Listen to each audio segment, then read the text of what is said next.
Hello and welcome to Food for Thought. I'm Ramona Singh, and it's always so great to spend this time with you.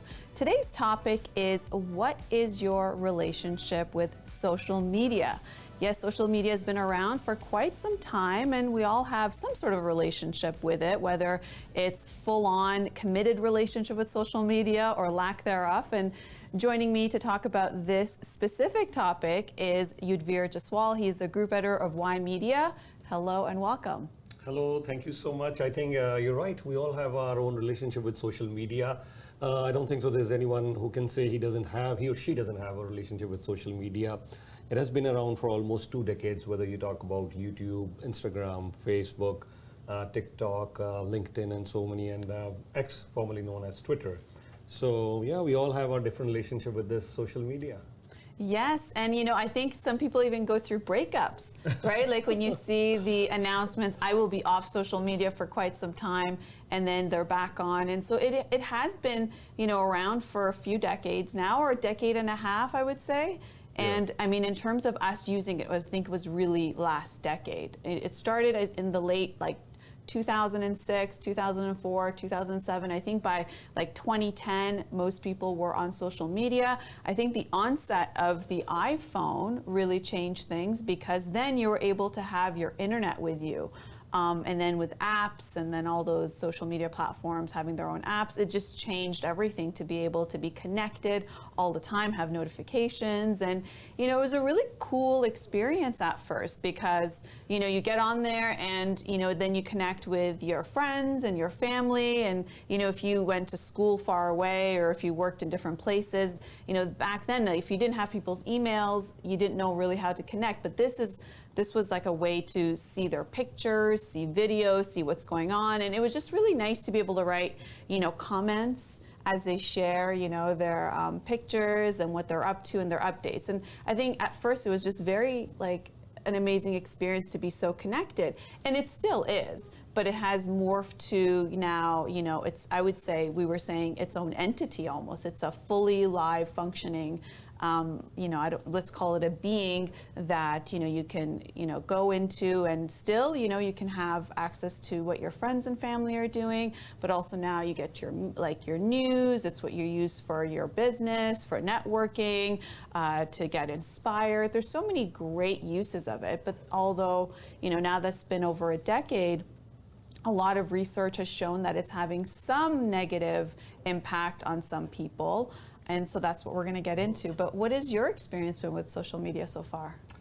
First of all, I like the analogy that you made, with the relationship. And I like the title too, what is your relationship with social media? And just as you were saying this, sometimes we are very committed, sometimes it's a breakup. And my relationship with social media, if I may say, it has been okay. I mean, I don't use social media that much. There was a time when I was very active on social media. I did create my Facebook accounts, because I don't have one. I have a couple of them, because one is for general public, and then one account I definitely have for my family. And then, yes, I got on Twitter as well. I got on Insta as well, but I rarely go to my Insta account. Twitter more often because of the news, the kind of business that I am in. YouTube, I don't have any account, but yes, I do go on YouTube as well. TikTok has really fascinated me. I don't know for whatever reason, but it definitely has fascinated me, and I'm a regular user of TikTok as well. But yeah, I think anything which is used in moderation is good. I know you'll find arguments on both sides. There are many people who would say social media is hurting us. There are many people who would say social media is affecting our mental health. So many other things, to the point that I've heard many people, I'm off social media, and you said break off, or maybe they're permanently off. And there are many who are very committed. I would see every single activity is on Facebook, as if they're living their lives on social media. That's how committed they are. Many of the YouTubers, many of them, their whole identity is basically, many of them is based on, on social media. You can call them as, and these new terms have come up. He or she is a TikToker, YouTuber, social media influencer. All these terms, I don't think so, about 2 decades ago, I don't think so we ever heard that. So there are plenty of arguments on both sides. Many people have have made their fortunes out of it, their careers out of it. So, and many people love being on social media. So I think there are arguments on both sides, and I think your headline is quite appropriate. What is your relationship with social media? I want to know, what is your relationship with social media? Yes, my relationship. So I am on most platforms. I don't engage as much lately. I would say there was a time where it was mandatory for me to engage on social media, and that was when I was a candidate in an election cycle, and therefore the political party that I was a candidate for required for you to be active, because they acknowledged that, as much as people, as much as it was great to go knock on doors and go to events and meet with people, but also a lot of people exist on social media, right? And where they get their content and how they connect, of course they listen to their news content, whether it's national news or local news, but then most people are really very much so engaged on social media to see what someone's doing, if they follow you. That was another thing, as social media evolved, now you could have your own page, right? It wasn't just your own personal profile, but now you can have a page like a business, or however way you're communicating with the public, and people could follow you, so they were interested in your activity. So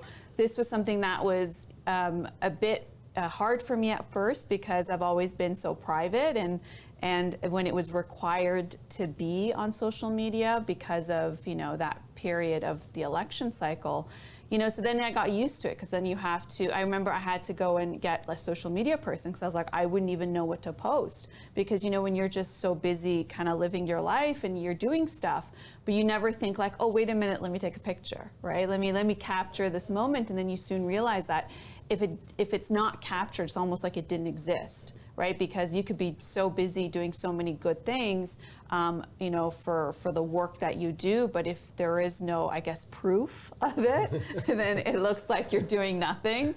So that was, I caught on to that concept very quickly. So you almost had to have people, take pictures and know how to post it, and know how to, put on, then hashtags became a thing, right? So if you're looking for specific type of content, then hashtags was a way to be able to categorize content on social media. So this was really important to see then what's trending, and are you gonna, be part of that trend, or are you creating trends, so that, it becomes its own, like I said, it's its own being, it's its own thing that you have to interact with. If you're going to really use it, you have to know what the algorithms are like, what is the latest way of using it, and that's evolved over time.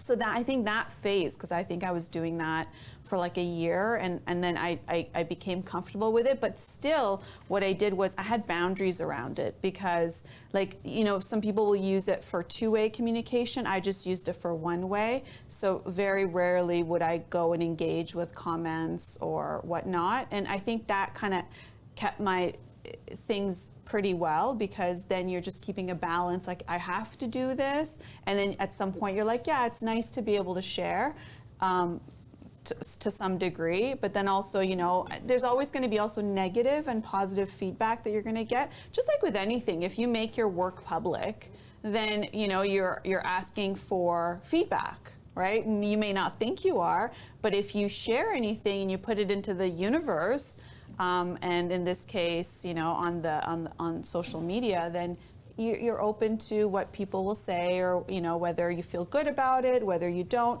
And I know it's gone to a point where at some point it would drive, like, did you get enough views? Did you get enough clicks? And did you get enough likes? And that could lead to something very unsustainable for yourself, because now that it's been around for over a decade, we've seen the fact that social media is done in such a way where it wants to keep you hooked, right? Whether it's, content that you can subscribe to, the type of content that you can see, but also it's about am I getting engagement? And that quick like or share was like, a nice hit to your serotonin, like it increases it, right? It's instant gratification, like, hey, look what I'm putting out there, people like it. Now you may feel like you're connecting with people in so many ways. I think when you watch someone on social media who shares most of their life, like from breakfast to lunch to dinner to activities to parties and just for a walk, and their thoughts and their quotes, you almost feel like you know them to a degree, almost like, when you watch a reality show for a while and a reality series and you think you know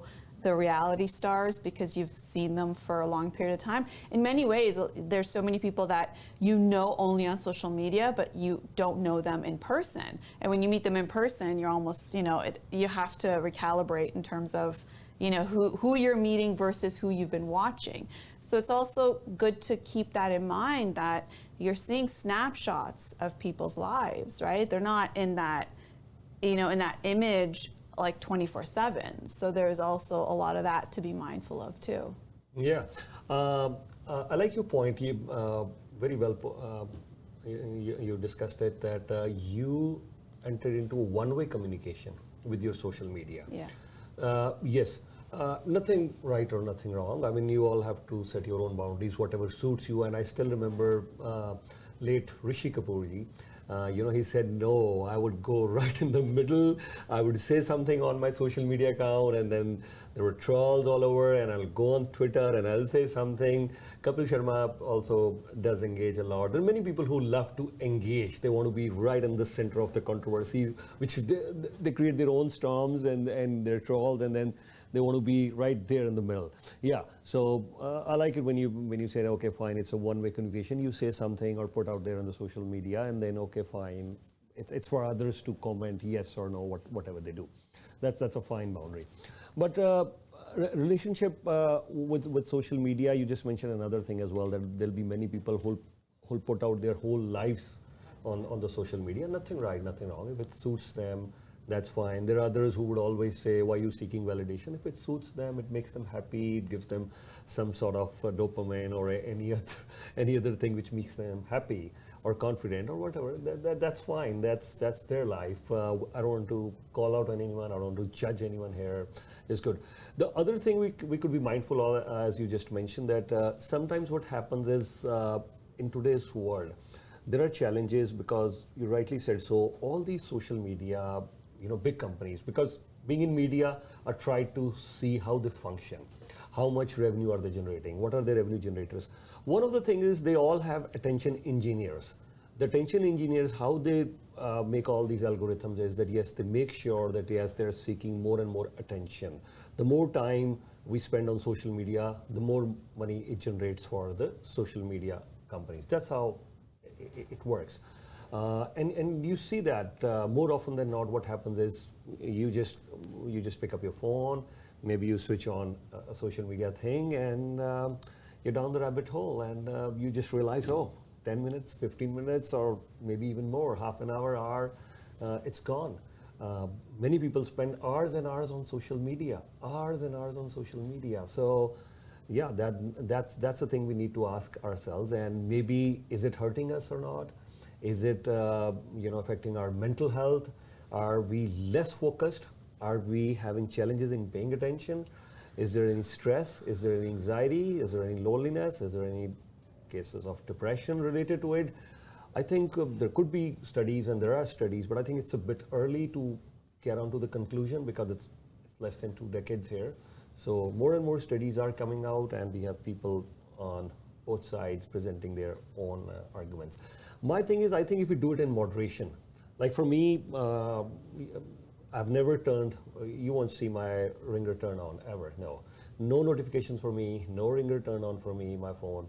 Because phone is something I realized very early on. This is smartphone, as you said, with iPhone coming along.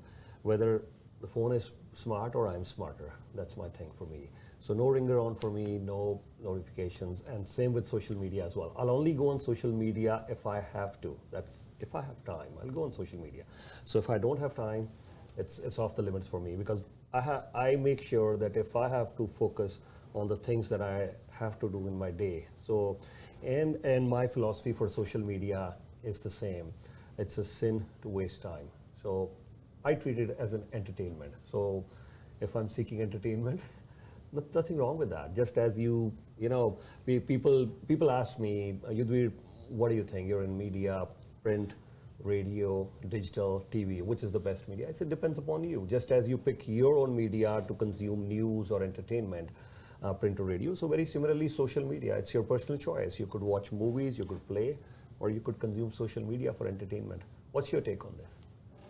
Yeah, very good points. When it first started, because it's free, there was, no barrier to entry. It wasn't like you had to go on a subscription model and pay a monthly fee to be on this platform where you can engage with your friends and family and see what's going on when you cannot do it in person. So immediately it was this thing that we were like, wow, what a phenomenal invention, because when Facebook started, it was, Mark Zuckerberg took the whole yearbook concept and was able to connect with people in the same class or in the same year, and then that grew from the college campuses and from there. So then after some time you realize, well, before there wasn't that much advertising either, right? Because you're just there and you get to add friends, and then it was how many friends do I have and how many friends can I find, to be able to see their feed and to be able to connect with them and all of that. But afterwards you realize when something is free, and there's been like that in like documentaries on social media in the past, and they talk about like if something is free, then you're the product, right? But then I would even go a step further and say if something is free, then it's really the currency that's being exchanged is your energy, right? Essentially, if you can imagine, and not imagine, but the reality is you wake up in the morning and you got 100% bar. Hopefully you have 100% bar, full battery of energy for the day. And how you spend your day is how much energy you expend. So if you look at energy as currency, that you are purchasing things and you are getting something in exchange, it would be the same thing. So you want to make sure that if you wake up with 100%, hopefully, because not everybody wakes up with 100%, depending on what's going on in their life or lifestyle and whatnot. But in the ideal case scenario, you wake up with 100%, and you want to make sure that by the time you go to bed, you're hopefully on your last 10%, right? And then you know that you've spent 90% and you've maximized it the best way possible, hopefully with some return on your investment, right? Because that's what you'd like to do. You don't want to just, drain it completely without anything in return. And so whether you like it or not, you're constantly exchanging energy. You and I are exchanging energy right now. You and I are exchanging energy right now. And this is what you can subscribe to. So now you know what it feels like when you're exchanging energy. Sometimes you feel very great. You feel uplifted. You have a positive experience. We always go back to the map of consciousness, right? You take a look at that.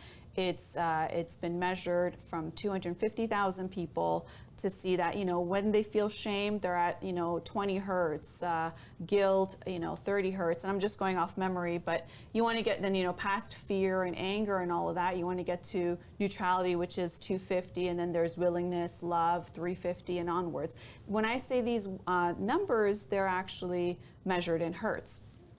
So that's the exchange in, that's what you're vibrating as. And so how do you get to that higher vibration?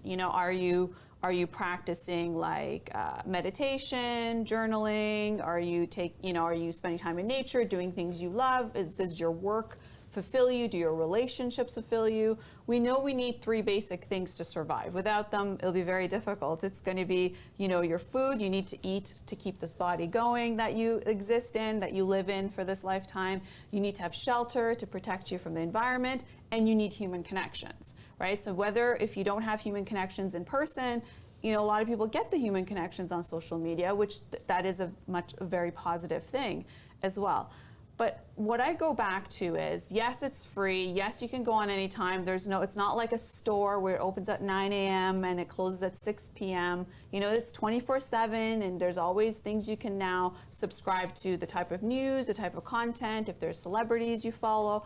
Everything is virtually there, and you can comment. No longer do you have to go to a news organization and hope they would take your bite, or write a letter to an editor and hope that they would print.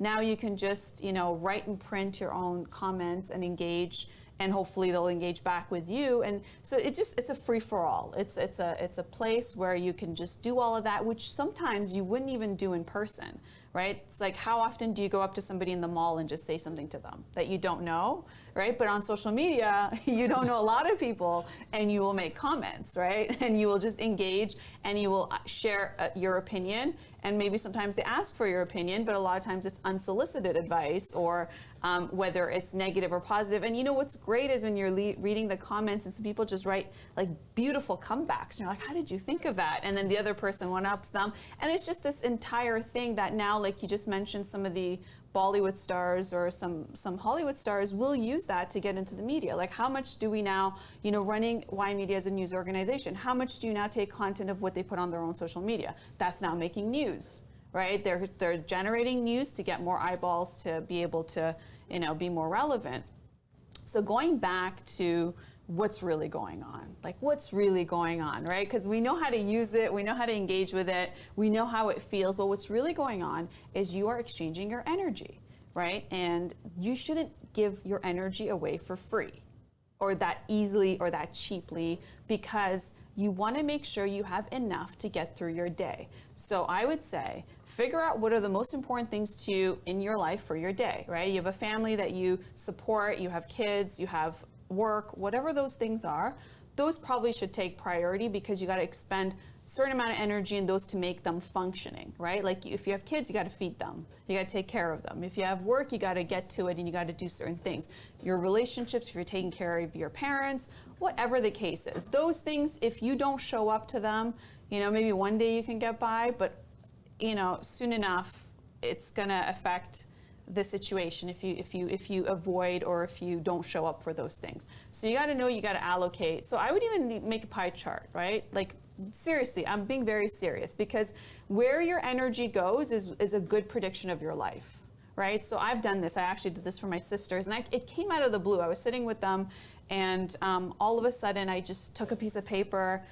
It's great when you get inspiration, and then I drew a pie chart, and I said, okay, well, I see you doing this with your life. I would say, you know, 20% here, 50% here, whatever, 10% here, 7% here.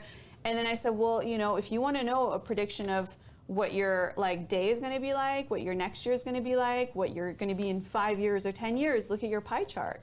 And if you don't like what you see on your pie chart, you realize, oh my goodness, I'm spending more time on things that, you know, I don't need to as much. Like, I need to take care of my child. I need to go to work. I need to have good relationships, right? I need to have those things. I need to have time to cook, because I have to eat, you know, nutritious meals to keep my optimal level, because you live in this body. So, you know, and then you kind of take a look at that and you realize, wow. Now, another aspect of it is, if the energy you're exchanging is a lower vibration, if we can get the map of consciousness on, it'll be really good, because I want to make some good reference to it. Perfect. There you see it. It's the map of consciousness. If you guys don't have this, please go on Google, type that in, go to images, and there you have that. I've literally had this as a snapshot on my phone display, just to be able to look at, to be able to gauge where I'm at. If you'd like to even go further, purchase the book by David Hawkins. It's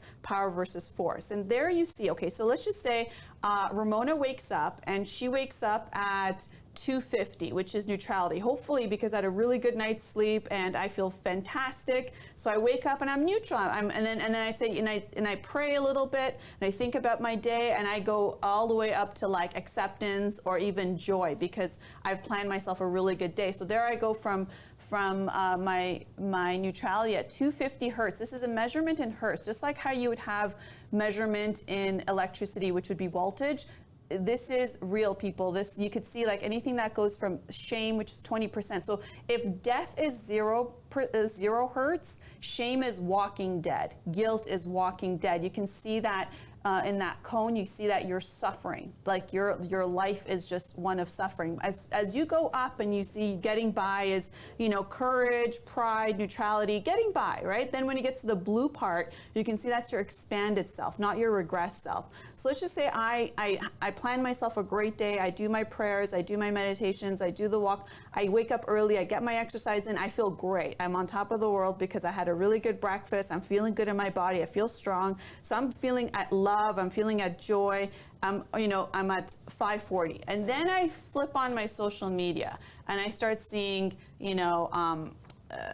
fear, because there's a lot of news content, there's a lot of images that will bring fear. Or I start looking at a body of somebody who's really, really fit and, I'm much better off. Then all of a sudden I hit desire at 125. So I just jumped from, 500 because I did stuff for myself. I gave to myself. I put the energy back into myself, got myself up at 500 hertz. I'm still mourning, and let's just say I expended from my 100% energy, I went down to about 90. But then I started engaging with content that is grief, right? I see death, devastation. Then from that, I get really afraid, right? I remember I got really afraid when the carjackings were happening. I really did, because I was covering news at that time, and I'm reading about it. So then there was that fear that came in, like, how long do I stay in a parking lot before I have to run away from my car? And then, or I see things that, I don't feel like I have access to, let's just say, right? Like I feel like I don't have access to this beautiful destination or vacation. So my desire kicks in. And then when my desire kicks in at 125, then I get angry. I'm like, why is my life this way? And that person's life is that way, right? Then I go to 150. And then I get a lot of pride because I say, you know what? I'm actually smarter. I actually know, I'm making all this stuff up. This is not what I'm thinking, by the way. I'm making up a scenario of what's happening when you're exchanging your energy, because you're doing it anyway. Like, you cannot opt out of exchanging energy. So what I'm suggesting is, why not pick the things that you exchange energy with that uplift you versus make you go down? So then I go into pride and I say, you know what, I'm actually better, I'm smarter, I'm faster. And then maybe I get a little bit of courage. So I decide that I'm gonna, you know what, I'm gonna hustle harder today, and I'm gonna close more sales because I wanna go to that destination too. Hopefully I can get myself back to neutrality, but you can see that when I'm sitting in fear, grief, desire, anger, apathy, and there's the underlying thing to all of that is shame, right? I feel shame for myself. So then the mask in front of that is the fear, desire, because if I didn't feel shame, I wouldn't be so fearful or have so much desire. And that would, convert to anger. As you can see, they're lined up in a way where you can go back up and down, right, in those emotions. And there's just, few percentages away. Like, nothing is so extreme in terms of polarity from enlightenment to guilt. There you could see it's like 700 to 1,000, and then you have shame at 20. Yeah, there's your polarity, but everything in the middle, you're kind of going back and forth. So what happens if it's noon time and I've already spent 2 hours on social media instead of doing the things I'm supposed to do, or maybe my job is part of the social media. I've already expended, if I were to sit in anger and desire, that I know for me personally, that burns way more energy. Like, that's 20% of my energy gone, and then you subtract it, right? So if you wake up 100%, start subtracting in terms of what are you engaging with? Is it because what is your return on investment? Everything you're engaging in is going to have, there's an opportunity cost because I am doing this right now, not doing other things, right? So there's my opportunity cost immediately. And then what's the return on that? If the return on the engagement of that exchange of energy takes me down on that map of consciousness, and why is it important? Okay. Law of attraction, everybody's been, now knows that as a concept, as a universal law, one of the universal laws. That is like attracts like. So if I'm sitting at fear, guess what's going to happen? I'm going to attract more people that are fearful and situations that give me more fear, right? Because the universe says, hey, that's what you want. Okay, let's give you more of that. That's the channel you're subscribing to. That's the vibration in the hertz, because these are channels, right? So you got channel 20, you got channel 30, you got channel 50, and you just go from there. I can't exist at 25 and 20 at the same time. If I'm neutral, or if I have willingness at 310, I can't feel shame or guilt at the same time, right? I'm flipping back and forth between those channels. But the law of attraction is that like attracts like. And that is the reality of it. Now let's go even further. We talked about this on universal laws before. If you even go to the law where you have law of correspondence, which is whatever I feel inside is going to manifest in my external world. So if I feel inside, desire and anger because I feel like I'm comparing myself to people who, I feel like they're more lucky. Maybe that's what my mind comes up with, or they have more opportunities and I don't. then guess what? My situations will manifest themselves. So I feel that way over and over again. It's a great episode to go and take a look at the universal laws, because those are natural laws. You cannot change them. You just have to know them to live, to be able to how to use them. And same as this. So I would go back to social media. Like, what is your relationship? Because, you know, you are exchanging energy, whether you like it or not. Everything and everyone, there is an exchange. So if you are exchanging with something that's vibrating lower than you on that map of consciousness as a good reference, understand that you are now expending more energy, because it probably takes way more to just, you know, when you're going really fast in your car, but then when you have to shift and go really slow right away, you burn a little bit more. Whereas if you go consistent, you're burning less gas, right? So imagine if I speed and then drop, speed and drop. What's that gonna do to my engine? So really, like, you think about your engine, you think about your car, but that's your body as well. That's your nervous system, right? How I feel internally, what is the sensation? Am I feeling sick in my stomach? Am I feeling anxious? Am I feeling nausea? Am I feeling tingly excitement? My nervous system, it cannot be controlled by external events. I should be able to have enough power over my own dominion, over my own mind, over about what I allow in, to be able to regulate my blood pressure, my body temperature, my nervous system. I should be able to do that. I mean, this is why we're here, right? For you to learn how to do these things. Why would you just give that away and be at the mercy of what's happening around you? So that's a bit of where I want to take some of this. I'll go into a little bit more detail in a bit, but yeah, that's how I perceive, like, what is this exchange in energy? Now, we could replace social media with anything. It's just another thing that's very alive. You know, most people have a daily relationship with it. I have a daily relationship with it. So if this is the most committed relationship, that where you get to choose how you want to interact with it, then then just be aware of what are you consuming and what is the content you're engaging with. Yeah, very good points that you made. I think you've explained it so beautifully, and there are so many points that you touched on in a very short span of time. Starting with the point that you made at the beginning of this discussion, you said if it's coming for free, then that means you could be one of the product. Very good point that you made. And not only you are the product here, and you said social media could be consuming your energy if you're getting it for free. So not only your energy. The second point is, I'll club both these points together. Say for what are they getting in exchange? Social media, if they're giving it to you for free. We know data mining, we know Cambridge Analytica, so many other firms, So the way data mining is done, the companies, they'll have a profile of you. So now they would know what time do you wake up. By the time you're live, they could estimate what time you wake up. What is the first thing you do? Does entertainment interest you? Does sports news interest you? Or you're interested in more of a political news? So they start building a profile about you. Also, what do you like more? What do you hit more? Do you like someone who's towards the right, or someone who's towards the left, or a centrist? What are your political views? What are your political affiliations? Everything about you, what colors you choose, how healthy you are. Are you looking something, are you struggling with your mental health? Are you struggling with your physical health? Are you looking to get leaner? Almost everything about your personality, there is a profile being created whenever you're on the social media. So we're talking about privacy. Privacy is all gone. The moment you are on, so because basic things they would already ask you, whether you're male, female, they're asking your gender, they're asking about your age, your country of birth. And even if you think I would be lying to them, but based on your usage on the social media, there are millions of things. And here we are, we're even posting our pictures there, we're even posting our videos there, we're even creating content. So we're even posting our pictures of our house, of our even bedrooms in certain times, of the car we drive. Yeah, many people, okay, this is my bedroom, this is my view, look at the view I had. I mean, the moment some people go into a hotel, the first thing is, okay, look at the room I am, look at the view. So they know everything about you. So profile has been created. That profile is being sold.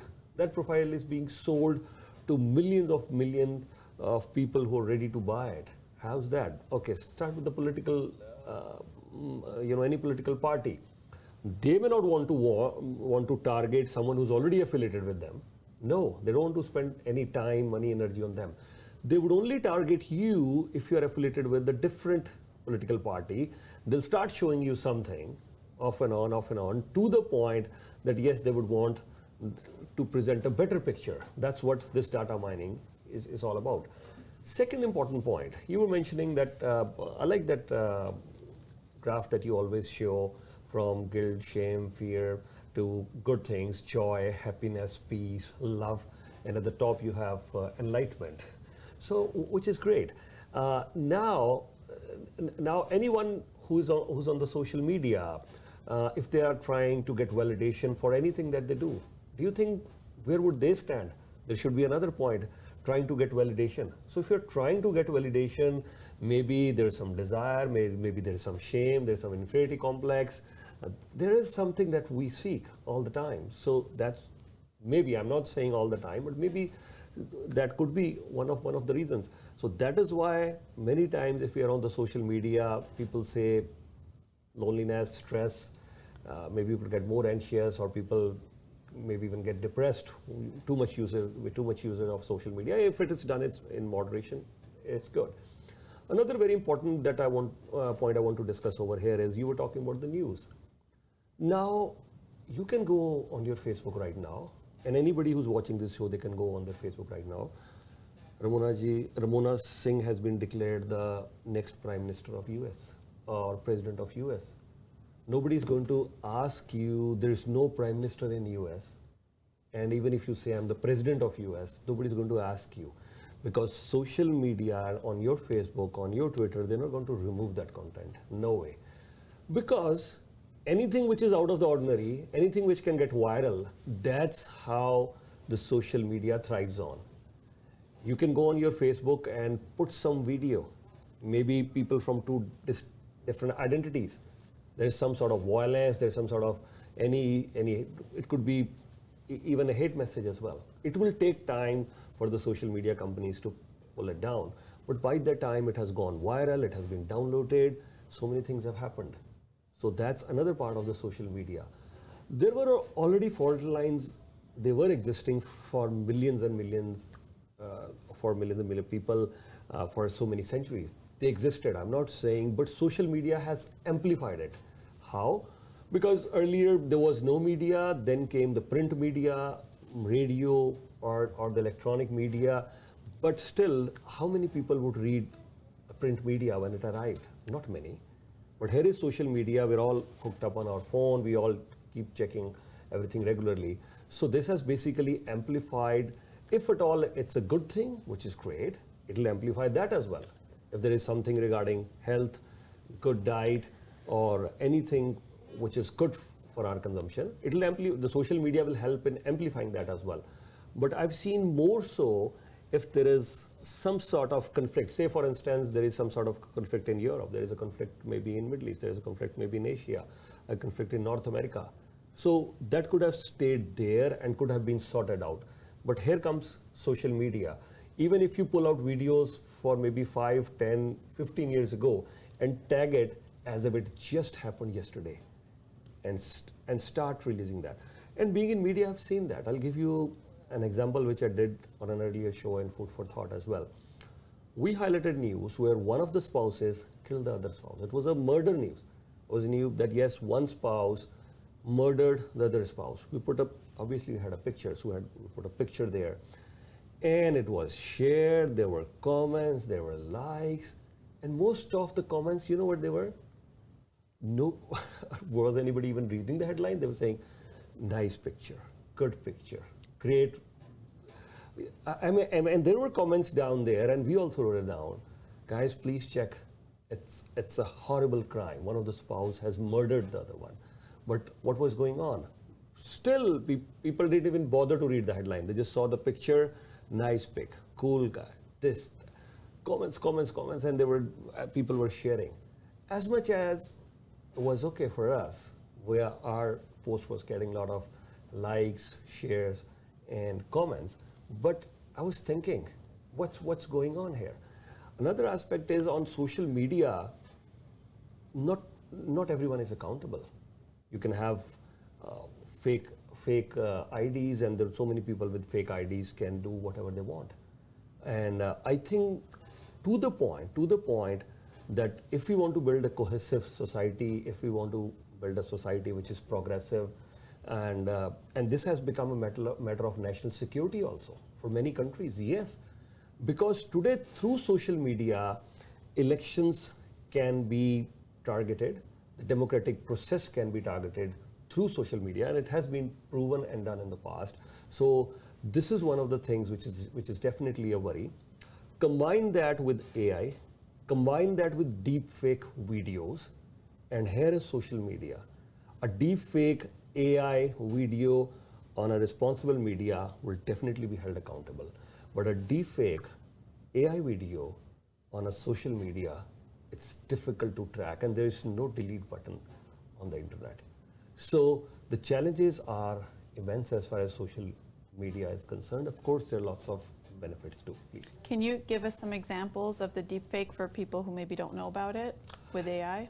Yeah, just recently there was a deepfake video of Indian Bollywood actress, to the point that the Indian Prime Minister Narendra Modi had to comment that on a summit.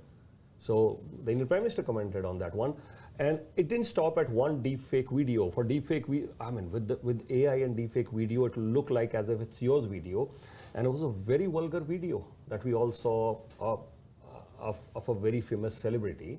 And then came another video of Katrina Kaif. Again, it was deepfake video. Then came another video of few other leading Bollywood celebrities.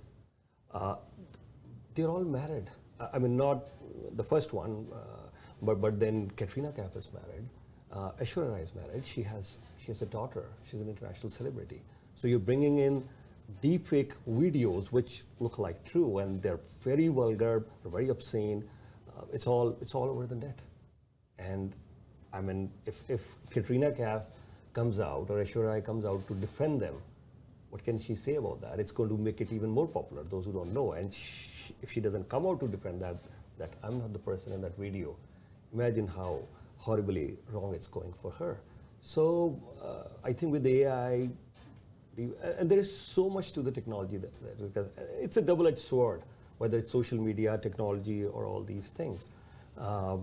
And I think the challenge could be even greater. And I think, I'm so glad you picked up this topic today, social media. The whole idea should be to educate people and discuss that. I would never share a video, right or wrong, on my WhatsApp which depicts any sort of violence. What happens is many times I get videos where there is horrific violence. They say, oh, this person of this particular religion is being targeted by 10 others from another religion. They tag it as if someone is doing a criminal act. It's an act of violence. It's wrong, it's horribly wrong. But what am I doing? I become a part of that spreading of hatred, sharing it to my contacts, and it goes. So this is how videos become. I will never share anything which is violent, which is anything wrong. Yes, of course, the law enforcement agencies, let them do their part. But why would I use my social media to target someone? You just mentioned another very important point. Some people go and target someone. I saw recently there was a young girl, and she's a dancer. Fine. Who am I to judge her? So she was talking that this is how things happen. And usually I don't look at the comments, but I don't know why I started looking at the comments. I said, what is wrong with people? I mean, there were horrible, horrible comments for that female. And this, I mean, the horrible comments, some people even didn't have anything to do with that. As if they commenting something horribly wrong on agreed, she's a dancer, fine, that's her profession. That's her profession, but who am I to judge anyone? But looking at all those comments, okay, I don't want to say anything any further, but I think my point being, whatever we do in real life, we should be doing it on social media as well. If you can't say anything good about someone, if you cannot do anything good, if you can't write anything which is motivational, inspirational, please, I think we should refrain from writing anything wrong. If you allow me just 10 seconds, you made a very good point earlier. Take your time. Very few people realize that. if I may ask, what are the top 5 things for a good health? Top 5 things for a good health, and you said a very important thing. Maybe you just said it, and I know you read a lot, so that's why you mentioned that point. Very few people will say that point. Top 5 things for good health or for a good life. Okay, exercise, done. Top 5. Good health, good life, good diet. Yeah, agreed. It'll be there in top 5. How do you manage your stress? Yes, it will be there in top 5. But you said a very important point for a very good health and a good life, which will always be number 1 for me. And very rarely I have expressed this. And you said that just a while ago. What was that? And how do you build that? So I'll repeat my question and then I'll answer that. What are the top 5 things for good health and a great life? Exercise, yes, it's there for me in the top 5 and for everyone. Good diet, definitely there. How do you manage your stress? Definitely very important in the top 5 for me. But number 1 for me, you just said it earlier, that's relationship. And when I read it for the first time, someone wrote it, and they mentioned the word friendship as number 1 for them. I said, yeah, friendship means, for me, I just interpreted it in my own way because I had thought it always. I said, yeah, someone has written it down, friendship. I said, yeah, relationship. For me, relationship is number 1 for good health and good life. Try it out. If you have, I've seen many people eating the best of diet, no stress at all. Actually, that becomes a stress for them. Oh, I don't have any stress. But good diet, exercise, still if the relationships are not good. And imagine what sort of relationship we could be building very good relationships on social media. Good. We have a limit of 5,000 friends on our Facebook. We could be having 3,000 friends. We could be having 4,000 friends. We could be having 4,500 or 5,000 friends on our social media. But let's ask ourselves from social media, and then followers on Twitter, which is now known as X, followers on Instagram, followers on TikTok, my subscribers on YouTube. Combined together, if you have 5,000, 10,000, 1 million followers, okay. If you're in that business, you're a celebrity, you get endorsements, that's good. That's good if it's helping you professionally, it's good. But other than that, if it doesn't suit my business, my question is, am I really in the need of all those friends? So when I talk about 4 or 5 top things for any, I would say good life, good health, I think good relationship is very important. And I'll want to ask you this question. I'm sure you'll have a brilliant answer to that. How do you differentiate between relationships on social media and off social media? I know you have other points too, but I don't know why I'm tempted to ask you this question. How do I differentiate between those? Yeah. I think that intimate relationships are great, and that's when I was saying, relationships are part of survival, right? Your food, shelter, and your relationships.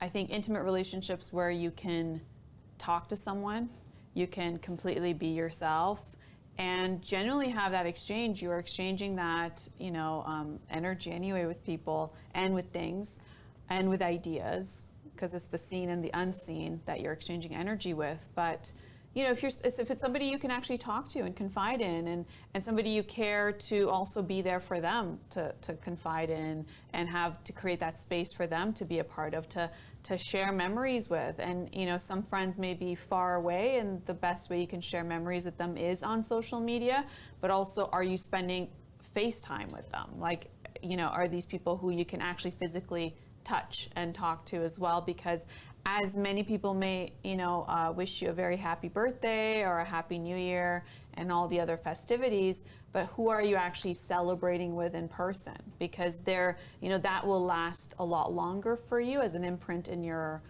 consciousness and in your body, how you feel, if you're physically present around some of those good relationships. And let's just say you have, a lot of great friends and family that they're not close, but at least in person, you should have some that are accessible, that you can go to, or they can come to you.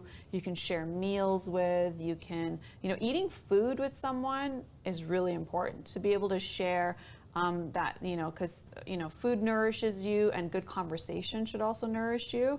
So I think the intimacy factor is the determining point for me because, like I said before, when I had to really use social media because it was part of something that I was supposed to do because of, what I was engaged with at the time in terms of work, and I decided it's going to be more one way than two way because, I have to put something out, but I also want to engage with people in person. Those are some rules, but you can't have a one-way personal relationship, right? You can't have a one-way relationship with a good friend or a family, right? Where you just put it out there and you're not receiving the same thing. It's got to be that give and take, which I think happens mainly when you're with people. And if you don't have people around you, then you can go out and make some friends, like go on use social media to go to a meetup and go to events and go sign up for hobbies, sign up for, social clubs and associations and whether it's at your local gym or wherever it is, you need to be able to cultivate some good relationships that you could rely on good times and bad times, and you can also be there for them. And that's really critical. And I think no amount of online activity is going to replace that for me. Maybe for other people have a different opinion, but obviously you've asked me for mine. I'll ask you another question. Do you think social media, as I was discussing, has amplified good things as well, which is very good?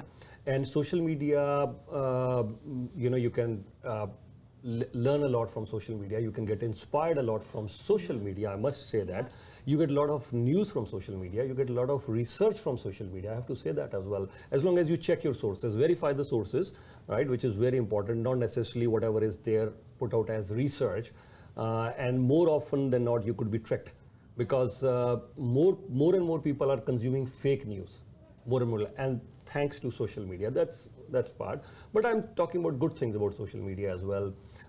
You build connections, you can exchange family pictures. So these are all the good things that I will definitely give credit to social media. My question to you is, do you think it has also amplified the radicalization? Because the way algorithms work, if someone is already inclined towards thinking that yes, this particular section of the society is not good, and they'll keep on clicking all that and they'll keep on getting very similar sort of stuff. If someone is against a particular country, so he or she'll start getting, that person start getting that sort of content. If someone is against a particular party, they'll start getting that sort of content. So do you think social media has played an important role in radicalizing people?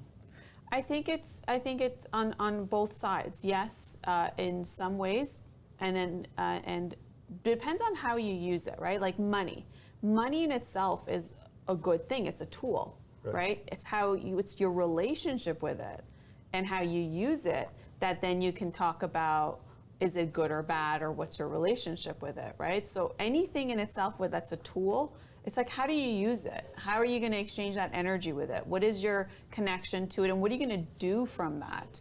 So yes, so the first presidential election that used social media was back in 2008. It was Barack Obama, who was unknown on the national scene or the international scene. He was a senator in Illinois, in the state of Illinois, from 2005 to 2008. So he was able to use social media with his, and of course he's a great orator, but the technique was really to reach people and mobilize them. And then his tagline of "Yes, we can," that really was a defining point for him to get him in. And then you had the next presidential election, which was Trump, that also looked at that, but then they did other tactics as he was running against Hillary Clinton, who was, has been a household name at that point for the last, 3 or 4 decades. So then you had that. But then if you recall, around that same time, you had the Arab Spring movement, where protests were organized to overthrow certain governments, where people were organizing. And that wouldn't have happened if social media wasn't around, for people to know where to go, what area, how many to. And so we've seen a lot of also, mobilization in terms of movements, where it's for the people to be able to organize and connect and get their messaging out. I recall, and then if you recall, even when the movements that happened here in Canada, a lot of people started looking at social media to get the real events of what's going on, the real videos on the ground. Because then I think there was that consciousness that was risen when Donald Trump said fake news, fake media. I think before he said that, it wasn't a concept that caught on as quick. And then when you realize, okay, well, are the national news agencies just covering what their sponsors and what their narrative is? Because there's not one side of the story. There's not even two sides of the story. There's so many different sides of the story. It's just who is telling you the news and what is their perspective that's being played, right? And maybe some of them are fair and they'll show two sides, but then there's more sides always. And so we always looked at, the images that was on the ground with people with their just cell phones, with their mobile phones capturing what's happening to say, oh, that's what's happening on the ground, or, oh, that's not what's happening, right? Maybe something is blown out of proportion or it's minimized. And I think when, COVID happened and during that time, that's when we saw a lot of censorship, right? With people who were against certain, mandatory restrictions and vaccinations and whatnot, and people who spoke against it were kicked off or had their own opinions. So, we saw the change of all that, which made us a lot more conscious of what's happening on social media, and then the concept of, oh, not everyone can say something, or not about this topic, there's censorship around that. So there can be radicalization if you already have that within you. If you already have a prejudice, I think, or if you're afraid, usually when you're afraid of something because you don't know it, it's a lot easier for you to, have some sort of an opinion on it that maybe isn't as valid or not the true story. You can have experiences with certain types of people or certain types of places, but it doesn't mean that your little experience summarizes the entire thing, whether it's nationalities or ethnicities or religions. Can't really cover everybody, can it? Like, if you believe that, then I think we have to talk about different things. But so you can, the great thing about social media is that you can customize what your feed is. And of course, there's the demographics and the algorithm of, what your profile's like, what you're into, for you to have more ads, more content that's relevant to you so you could stay on social media. Imagine if you went on social media, whichever platform, and then you started getting stuff that you don't care about. So imagine you yourself, you start seeing baby stuff and like buying Pampers and diapers and, milk. You obviously gonna get offline because it's not relevant to who you are and what you care about, right? Because you're no longer in terms of having a newborn. So so they keep things relevant to feed you, to have you on social media a lot longer. But so it's both sides, right? It just depends on how we're going to have this relationship with social media. And I think this is a good conversation to have because it's important to really think about your relationships. And social media is a relationship. Even if you don't have a relationship with it, then you actually acknowledge that, I've made a conscious decision not to have a relationship with it. Or if you're making up and breaking up, that's another thing, right? Because, the studies have come out, if it's causing addictions, depression, cyberbullying, fear of missing out, isolation, body images, those are some of the things. But some of those aspects were already within your life, and social media has come and just triggered it and amplified it.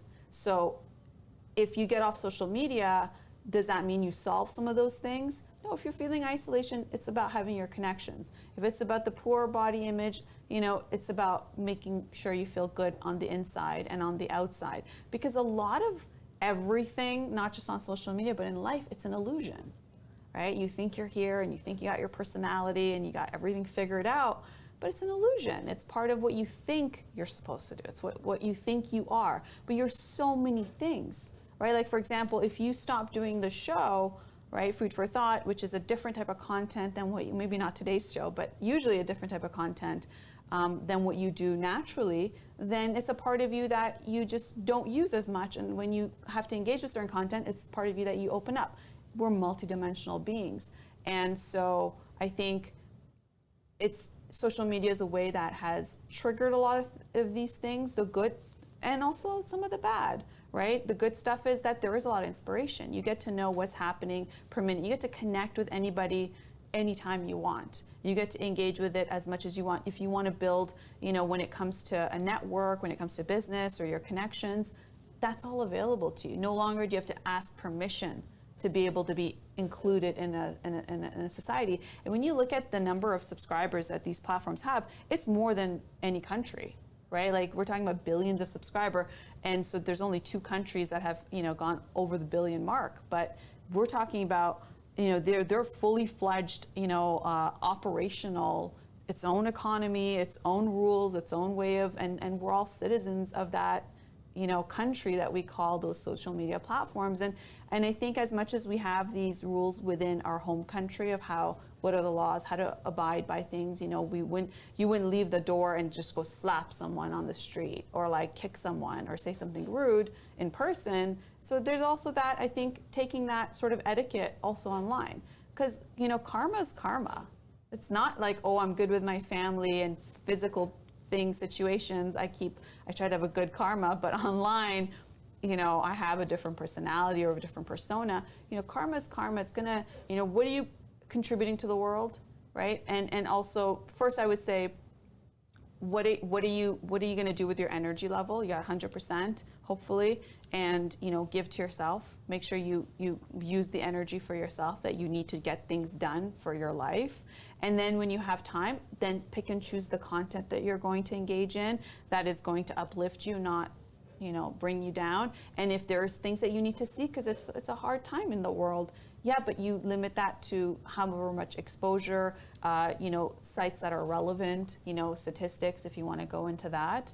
And then overall, it's everything is available to you. I mean, we're at a time where nothing is unavailable. Like there's no excuse that I didn't learn it, I don't know how to, or I don't know how to get to it. There's no excuse, oh, I don't have enough like resources to go to school. There's no excuse. Everything is available, right? So it's the willpower, and it's really, I would say, it's the relationship with yourself before the relationship with social media. Yeah, very nicely put, and very good points that you just made. My sum up on social media would be that yes, use it in moderation, as much as cliche it might sound, but yes, if you use it in moderation, it could be okay. And your relationship with social media, you get to pick and choose. You have to decide what is your relationship with social media. And my only point would be, let's not target someone. Let's not say anything wrong, because I learned it from you. You said it very nicely very early on during the Food for Thought show that we have to be very mindful what we put out there at Food for Thought. I totally agree with that, and very similarly on social media as well. There's no delete button. Imagine if you're making a comment, something today, that will stay with that person maybe forever. Yeah. So we just posting out a comment there, we're doing something. And I also sometimes ask this thing, someone has, relayed a news on social media about someone's death. Yes, it's a good tool for them to actually pass on this news, but there's a like button also for that, and people start hitting the like button. Imagine someone has passed away and you're hitting a like button. So why would you hit the like button? I'm not sure, maybe they're trying to acknowledge we got this news, or there's some other reason. Possibly they could write a comment. Yeah, go ahead, sorry. Yeah, and I mean, now they have the heart, the emoji holding the heart, or the emoji with the tears to just, you're right, because I think before it was just like, and then now we have emojis to express emotions, and I think that's a whole nother show, because we use a lot of emojis to express ourselves now, Yeah, so be very mindful what we are, as you, I'm borrowing this word from you, that you said you have to be very mindful what you put out there at Food for Thought. So we have to be very mindful what we put out there. We don't know what the other person is going through. We shouldn't be judging anyone, even otherwise as well, not only on social media, but otherwise. Let's not judge anyone here. Let's try to be very, very kind, compassionate, caring about others. And if something, they're putting out pictures, who are we to judge on that? Another aspect which has worked very well for me, no notifications, no phone rings, and I haven't downloaded social media on my iPad or on my computer. So if I'm on my iPad, most of the time I work on my iPad. That's other than phone and iPad and between my laptop. Most of the time when I'm working on my iPad. So I haven't put any passwords, I haven't used that. So when I'm on my iPad, there's no social media. Yeah, the only place where I can access. So accessibility, you just said everything is available. Yeah, everything is available. But how easily is it accessible? So if we have too much accessibility to that, there are notifications, I'm all the time looking at notifications, there are rings. So I could be distracted very easily. So these are few things that we can do. Reduce the access. We're still going on social media, but then I'm going on social media on my own sweet time for entertainment or for information. But another point that I definitely want to make here is that the younger generation, a lot of them are on social media. So as much as there's some good content as well, there's some information, there's some news content which is fact-checked, verified as well on social media. I'm not denying the fact. But there's a lot of fake news as well on social media. You were mentioning the videos as well. So yes, who is verifying those videos? So if there are 5 videos which are verified on social media, the 6th or 7th one could be a fake video. But the impact of that fake video is even more than the actual videos. So be very careful what you're sharing on social media, and especially something when we are sharing anything on our social media, even on our WhatsApp, YouTube, WhatsApp, you rightly said it, you've classified it very well. It's a it's a messaging tool, not a social media exactly. But whether you're sharing, WhatsApp, what do? A Facebook message comes and we share it. So we're using Facebook and WhatsApp or an Instagram message. So be very mindful that if the message is could be potentially spreading hatred or disturbing someone or upsetting someone, why bother sharing that? Are we doing anything? I think the best thing is when we are so consumed with our social media in this virtual world, let's get out. I think let's get out of this virtual world. And if at all we can do something rather than just sharing and spreading hatred, if I may, I think we should move out. There are a lot of people out in the real world whom we can go out and help. I would prefer maybe meeting someone face to face, hugging someone face to face, listening to someone face to face, rather than just 5,000 likes on my friends on my Facebook account. So, but if you think that yes, getting 4,000 likes, 200 shares, 1,000 comments on my thing works well for me, which is good. You can decide for yourself. Use it in moderation. My final take. Go ahead. Your final thoughts. Well, in news, the saying, and really not just the saying, but I think when it comes to the thesis or the driving point or the objective is if it bleeds, it leads, right? So if it's something that gets a lot of attention and when we say if it bleeds, meaning emotional reaction to it, then it leads. It will get the viewership, it'll get the shares, it'll get the likes, and then it becomes relevant. And that is worth a currency. That's worth currency when it comes to advertisers, worth currency in terms of influencing, right? The public or, the followers. And so same thing happens on an individual level, right? When people share some of these things, they realize if it's the juicier it is, the more it's going to lead in terms of the more reaction it gets, the more eyeballs it gets. And that's the other thing, right? Like at some point you got to ask yourself, well, why do I need so many eyeballs? Like, why do I need attention? And sometimes it doesn't even matter if it's good attention or bad attention, it's still attention, right? And so this is, again, like, it's not because of social media. Those things are there already to deal with on a personal level. Social media may have come and given the opportunity for some of these things and may have been a trigger point, but they already exist within us. So there's a lot of self-work that needs to be done there. But then on the alternative, because of social media, so many people were able to, like, e-commerce became a reality, right? People being able to no longer be in brick and mortar, which was so important during COVID time, even more specifically, but having these online stores that would be able to engage and be able to share some of the solutions or services with the people on social media, which is like a country on its own in terms of the population of subscribers.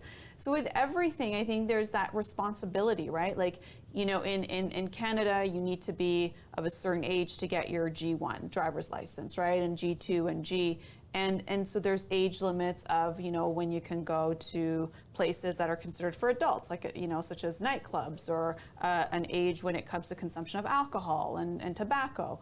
And so same thing goes, there's regulations when it comes to countries and societies, but then when you're on social media, there is no regulation, right? You could be 14 years old and you could be, in contact with content that maybe isn't for your understanding level, so it could it could create a judgment or misrepresentation of something before you even have life exposure to see it.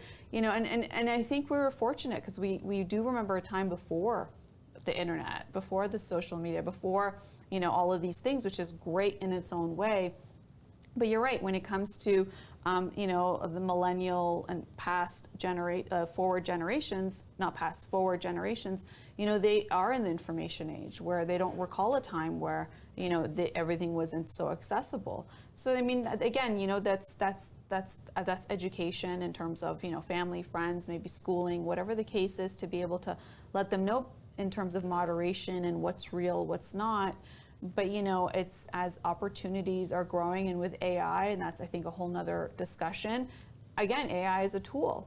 There's a lot of useful ways that you can use it. Efficiency when it comes to so many things that it can give you that a human mind cannot calculate or be that productive, right? But then of course there is the downsides of it as well, and I think that's what we're going to understand over time as well. So I think these are important conversations to have, and that's why we have food for thought to be able to have these discussions. And on top of that, I think how we behave in terms of online, in person, but really how we treat ourselves.